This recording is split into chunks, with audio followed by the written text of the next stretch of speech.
Puede que alguna vez te hayas contado que no terminas lo que empiezas. Y lo que ocurre realmente es que no sabes cómo sostenerlo cuando la energía inicial se va.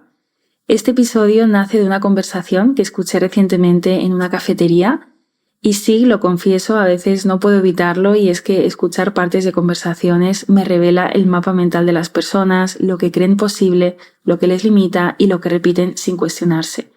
Y como se trata de algo que también escucho en el día a día, que me es bastante familiar en el acompañamiento, pues dije, ese es el momento para hablar de ello. De esa sensación de empezar algo con mucha ilusión y luego dejarlo a medias o abandonar.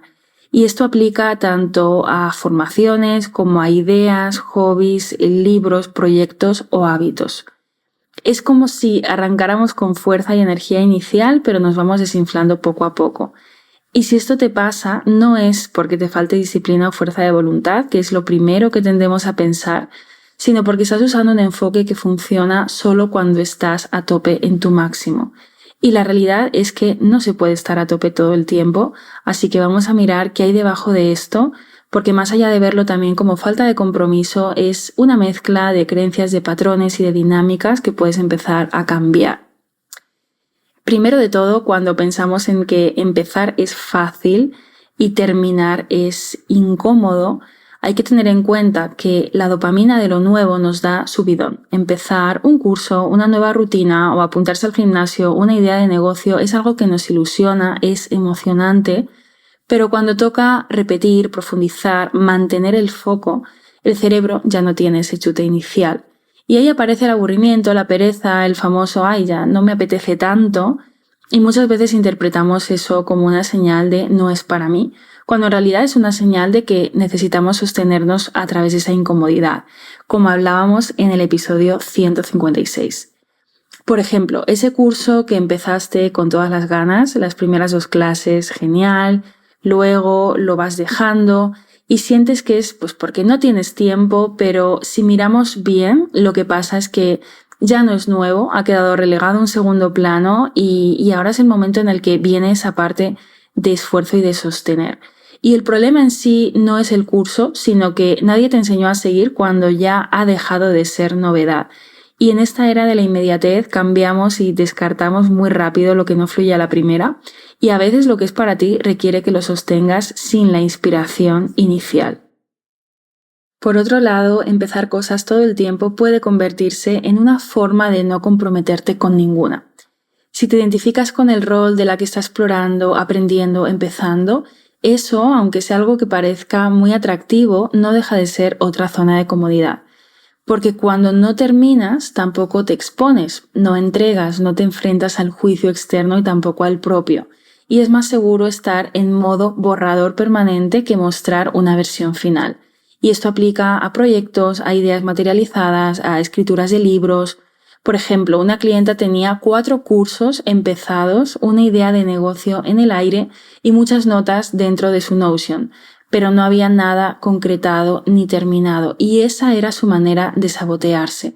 Cuando le pregunté que qué pasaría si terminaba uno de esos cursos que estaba haciendo y aplicara el contenido porque estaba relacionado con esta idea de negocio, me terminó diciendo, tendría que plantearme dejar mi trabajo de verdad y empezar a tocar puertas, cosa que me pone nerviosa solo de pensarlo. Y si no funciona, ¿qué? Y ahí estaba, se sentía más segura en esa identidad de aprendiz eterna que en la de profesional reinventada que se expone al resultado. En este punto te propongo algo. Piensa en los últimos proyectos que hayas dejado sin terminar. ¿En qué momento exacto los abandonaste? Porque hay 3 momentos críticos donde la mayoría soltamos. El primero es cuando se pone difícil. Este es el momento en que lo nuevo deja de ser emocionante y empieza a requerir el esfuerzo sostenido. Ya no estás jugando con ideas, sino que estás en marcha, estás ejecutando, no es inspiración, estás repitiendo, sosteniendo, y ahí muchas veces tu mente te va a decir, uy, esto ya no me motiva tanto, pero lo que realmente está diciendo es, esto me cuesta y no sé cómo mantenerme sin ese subidón inicial. Por ejemplo, empezaste una rutina nueva de moverte 20 minutos cada día y las primeras veces te sientes genial, pero al cuarto día no dormiste bien, el quinto día tienes muchas cosas que hacer, estás de bajón, la motivación también baja. Y si no tienes una estructura de mínimos viables, lo acabas dejando. Y no porque no sea para ti o porque no te sirva, sino porque ya no te ilusiona igual. El segundo momento es cuando te toca exponerte, y este es un punto crítico muy invisible porque todo va bien mientras estás trabajando sola o en silencio. Pero llega el momento de mostrar, de sacar a la luz eso que has hecho, de compartirlo con el mundo, de enviar esa propuesta, de dar al botón de publicar. Y ahí aparece el juicio, el tuyo, el de los demás. Y este momento tiene que ver con el miedo a ser vista en el proceso. Tiene que ver con mostrarte vulnerable, imperfecta o todavía en el camino. Y no es que no quieras terminar, es que terminar implica exponerte. Por ejemplo, llevas meses o un año escribiendo una idea para un taller, lo tienes casi todo listo, pero lo dejas ahí justo antes de compartirlo. Lo vuelves a revisar una vez más, dudas, cambias el título. ¿Por qué? Porque una parte de ti siente que si lo sacas y no funciona, va a doler más que si simplemente lo dejas en el cajón. Entonces te saboteas antes de exponerte porque mostrarte implica ser vista no solo por otros, sino también por ti misma. Y el tercero ocurre justo antes del resultado. Este quizás es el más paradójico. Cuando estás a punto de llegar a algo que deseabas, lo saboteas. Porque si llegas y no sale como esperabas, se acaba esa fantasía. Y si sale bien, eso también da vértigo, porque ¿qué es lo que viene después? Y este momento activa miedos profundos a fallar, a no estar a la altura, a que ya no haya excusas, y tiene que ver con el miedo a lo que pasa si finalmente terminas y llegas a tu meta, a tu objetivo. Aquí el miedo no es tanto el qué dirán ahora, sino lo que significa para ti misma, que puede ser miedo al éxito y cómo sostengo esto, ¿no? La pregunta que pueden hacer de ahí, o al fracaso, ¿no? De si llego y esto no era lo que esperaba. Ejemplo, estás a punto de cerrar una colaboración, una conversación importante sobre algo, has hecho todo el trabajo previo, has avanzado en negociaciones, pero en la última semana te enfrías, no respondes a tiempo y empiezas a dudar. Y esto no es casualidad, es tu sistema protegiéndote, entrando en juego justo antes de dar ese salto. Y el riesgo ya no es fallar, el riesgo es que funcione y tengas que sostener eso. Así que antes de seguir, quiero que te preguntes algo. ¿Cuál de estos 3 patrones reconoces más en ti? ¿Sueltas cuando ya no es nuevo? ¿Sueltas para no exponerte? ¿O sueltas justo antes del resultado? Y eso es importante que lo tengas claro porque lo que viene ahora va a tener mucho más impacto si sabes cuál es tu patrón específico. Y si reconoces los 3, pues bienvenida al club, porque esto no es binario. Puedes soltar por aburrimiento un proyecto, por miedo en otro y porque se acerque el resultado en otro diferente. Lo importante es que empieces a verte en acción. Y aquí entra algo que tocamos mucho también en mi programa Tu Semana en tus términos, porque no se trata de necesitar otra herramienta más para acabar eso que empezamos, sino una manera diferente de acompañarte en tus ritmos. De dejar de exigirte ser alguien que siempre tiene ganas, motivación, energía y de acompañarte cuando la emoción baja, cuando el resultado tarda o cuando el entusiasmo no es suficiente, porque la continuidad no nace de la motivación, nace del diseño. Y repito esto una vez más, la continuidad no nace de la motivación, nace del diseño. ¿Y sabes cuál es la diferencia entre alguien que sostiene un hábito y alguien que lo abandona a las 3 semanas? No es la motivación. Una tiene la estructura que la acompaña incluso cuando está al 40% y la otra solo se mueve si tiene ganas y si está al 100%. ¿Qué pasa? Que las ganas no duran, suben y bajan como una montaña rusa emocional. Y aquí quiero compartirte una idea que aparece en la colección de libros de Harvard Business Review sobre éxito y desempeño, que dice que la clave no es empezar a tope, sino que es continuar a tope. Pero ojo, aquí esto no significa estar al 100% de tu capacidad todo el tiempo, sino que significa continuar con consistencia y con intención, incluso cuando estás al 60%. Y una de las formas más efectivas de sostener lo que empiezas es regular tu energía y tu esfuerzo, saber cuándo dar más, cuándo bajar el ritmo, cuándo parar para seguir, y dominar esto lo es todo. Y para eso hay una herramienta que uso con todas mis clientas, que es la herramienta de hábitos flexibles, y se trata de actuar siempre dentro de un margen entre tu mínimo y tu máximo, predefinir de antemano cuánta energía vas a invertir en algo durante un tiempo determinado. Y eso evita que te quemes, que abandones por agotamiento, que sueltes porque ya no puedes más. Te lo explico brevemente. El ideal es esa versión que equivale al estar a tope. Y esto pueden ser 5 días de ejercicio, leer 1 hora diaria, avanzar 2 horas en tu proyecto. El mínimo viable se sitúa en el otro extremo y es lo que sí o sí vas a sostener incluso en tus peores días. Y a lo mejor son 5 minutos de movimiento, 5 páginas de un libro. El no negociable es el intermedio en circunstancias habituales. Ni estás a tope ni estás abajo, y es donde solemos estar la mayor parte del tiempo. Porque hay que tener claro que si todo depende de que estés a tope, no hay continuidad posible. Más adelante también, en otro de sus títulos sobre inteligencia emocional, encontré algo que me hizo pensar y que también explica muchísimo lo que veo en mis acompañamientos, y habla de 3 formas en las que solemos relacionarnos con lo que queremos lograr, especialmente cuando estamos sosteniendo objetivos que nos importan. Y te invito a que te observes mientras lo escuchas.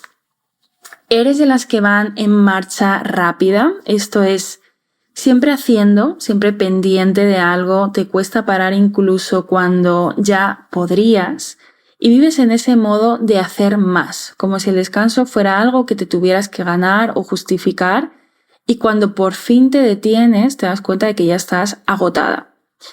O más bien te pasa que vas en marcha lenta y aquí te cuesta arrancar, vas posponiendo, dejando pasar los días, y cuando se te echa el tiempo encima, pues empiezas a meter el turbo y ahí aparece la prisa, el estrés, la autoexigencia, y te prometes que la próxima vez será distinto, pero vuelves a entrar en el mismo ciclo. O eres de las que oscila. Un día estás a 1000 con energía desbordada, resolviendo, tachando, y al siguiente pues no puedes con nada, y esa montaña rusa entre hiperactividad y bloqueo te desgasta más que si mantuvieras un ritmo estable. Y aquí está la clave: dependiendo de cuál sea tu tendencia, lo que necesitas cuidar también es distinto. Si eres de marcha rápida, tu riesgo está en sobrepasar el límite superior. El trabajo está en aprender a parar antes de llegar a quemarte. No todo tiene que costarte energía al máximo, ni todo necesita de ponerle muchísima intensidad.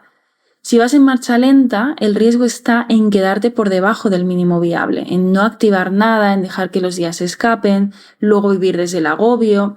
Y aquí lo importante es identificar ese mínimo que sí puedes sostener incluso sin ganas. Y si tiendes a oscilar, tu reto va a estar en regular, en no vaciarte un día y quedarte en blanco al siguiente, en poder diseñar un ritmo realista que puedas mantener sin llegar al agotamiento. Esto no va de ir más rápido o más lento, va de ir de una manera que puedas sostener, porque no se trata de empezar fuerte, sino que se trata de poder continuar. Hay una frase de Greg McKeown, autor de Esencialismo, que resume muy bien todo esto. Y dice: no hagas hoy más de lo que puedes recuperar por completo antes de mañana. En otras palabras, si hoy haces tanto que mañana amaneces agotada, desconectada, ya te estás desajustando, estás operando desde el exceso y no desde la intención. Y no se trata de evitar el cansancio o de no esforzarte, sino de que ese esfuerzo sea consciente, sea medido y que también cuente con espacio real para la recuperación. Porque si quieres sostener lo que empiezas, esto es clave, no quemarte en el intento. Y esto me lleva a la segunda herramienta que viene de Peter Bregman, que habla de invertir tu energía estratégicamente.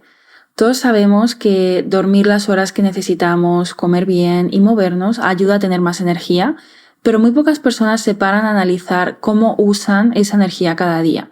Y aquí vienen los 4 pasos que propone con mi versión aplicada. El primero es observar, prestar atención de forma sencilla a cómo se mueve tu energía a lo largo de un día. ¿En qué momentos sientes más claridad, más presencia y en cuáles estás más drenada, dispersa o con la cabeza en mil cosas? Y aquí no solo mires lo visible como tareas, decisiones, sino también lo invisible. Y esto puede ser pensamientos que dan vueltas, anticipaciones que te tensan o conversaciones imaginarias. Porque muchas veces terminas el día agotada no por lo que has hecho, sino por todo lo que has cargado mental y emocionalmente sin darte cuenta. Ejemplo, una clienta descubrió que gastaba más energía anticipando conversaciones difíciles que nunca llegaban que en las reuniones reales que sí que estaba teniendo. Y aquí una pregunta que te puedes hacer es: ¿qué porcentaje de mi energía se va en lo que está pasando y qué porcentaje se va en lo que podría pasar? El paso 2 es descubrir lo que te importa, tomarte un momento para identificar qué cosas de verdad te nutren. No solo lo importante en teoría como la salud, sino lo que en la práctica te cambia el día cuando lo haces presente. Piensa en actividades, en entornos, en personas que te recargan, que cuando les das tu energía sientes que te la devuelven multiplicada. Y cuanto más concreta seas, esto va a ser más útil. Es decir, no pongas solo leer o estar en calma. Pon 15 minutos leyendo sin el móvil cerca. Tener un desayuno tranquila dedicándome tiempo. Cerrar el ordenador a las 6 de la tarde.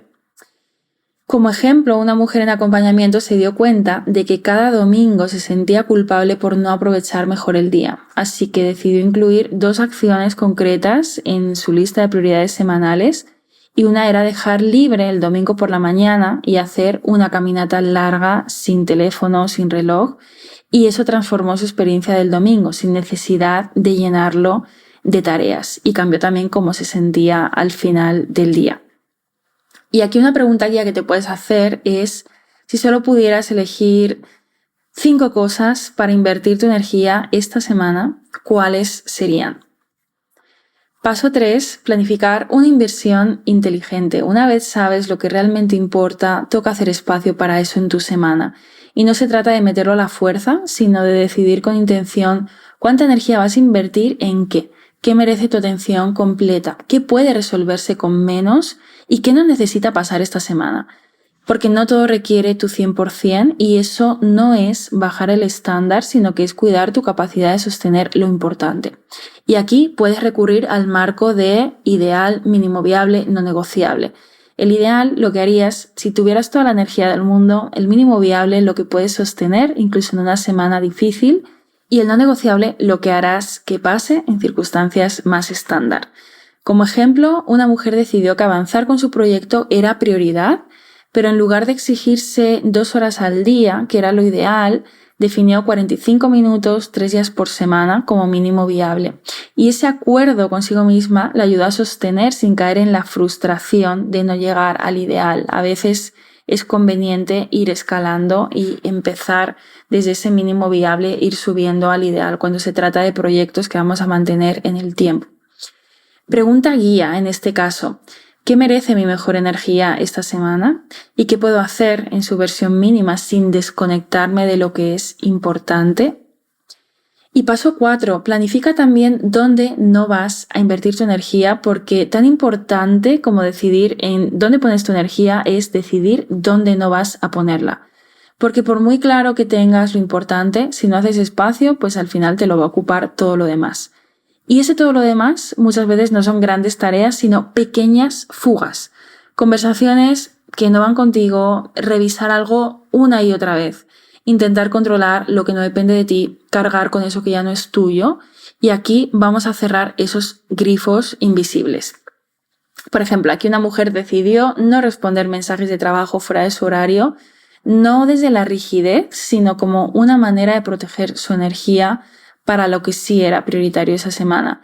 Y otra decidió dejar de alimentar mentalmente una discusión interna que llevaba días agotándola, porque no necesitaba una solución, sino que necesitaba soltarla. Y una pregunta guía que nos podemos hacer aquí es: ¿qué estoy sosteniendo esta semana que ya no me toca? ¿Y qué pasaría si dejara de hacerlo? Todo lo que te he contado hoy en este episodio es oro si lo aplicas, porque no se trata de que empieces con más ganas, sino de que aprendas a continuar incluso cuando la emoción baja. Y como hemos visto, no es que no termines lo que empiezas y es relevante para ti, es falta de un sistema que te pueda sostener cuando esa motivación inicial ya no está. Uno que acompañe tu energía, que no dependa de que estés inspirada o al 100%, que no te empuje al autojuicio cada vez que bajes el ritmo. Y esto no te lo digo desde la teoría, yo también fui esa persona de los cuadernos con ideas que no se volvieron acción y de las semanas que empezaban con ilusión y buena intención y se desordenaban por completo el miércoles. Hasta que entendí que no era falta de compromiso, sino falta de estructura realista, de diseño y de saber acompañarme también cuando estaba al 40% sin tirarlo todo por la borda. Y eso es lo que trabajamos en Tu Semana en Tus Términos, diseñar y sostener lo que importa desde una estructura que se adapta a ti, liberándote de la carrera por hacer más y creando un ritmo que te dé paz. Si después de escuchar este episodio quieres empezar a aplicar esto con algo más aterrizado, he creado un recurso gratuito para que lo puedas aplicar esta misma semana. Son los 3 ajustes que hice con mis clientes para que dejaran de sabotear sus semanas. Nada de teoría, son movimientos claros, probados, listos para poner en acción, incluso si tu energía no está al 100%. Y dentro encontrarás ejemplos de lo que pasa cuando planificas desde una versión ideal de ti y lo que cambia cuando lo haces desde tu energía real, un mini check-in diario para reconectar con lo que de verdad importa sin saturarte y 3 prácticas simples, concretas, que han marcado un antes y un después en mi trabajo con muchas de mis clientas. Los enlaces los encuentras en las notas del episodio. Y no quiero que termines este episodio inspirada y que mañana todo siga igual. Quiero que tengas algo concreto entre manos que puedas aplicar, que puedas sostener y que marque la diferencia. Así que recuerda que no se trata de empezar con más ganas, se trata de aprender a seguir cuando las ganas ya no están. Porque en ese momento en que ya pasó la emoción inicial, pero aún no llegaste al resultado, ahí es donde está el trabajo real y donde se construye lo que de verdad importa. ¿Te has sentido identificada con algunos de los patrones que hemos visto hoy? ¿Eres más de soltar cuando tocas ponerte, cuando algo ya no es nuevo o justo antes de llegar a eso que quieres? Si estás en Spotify, me puedes contar en la cajita de comentarios, leo cada mensaje y me encanta saber qué te hizo clic, y si te apetece compartirlo también con alguien que esté aprendiendo a sostener lo que empieza, envíale este episodio. En Instagram me encuentras como lady.meraki y como siempre será un gusto leerte por allí también.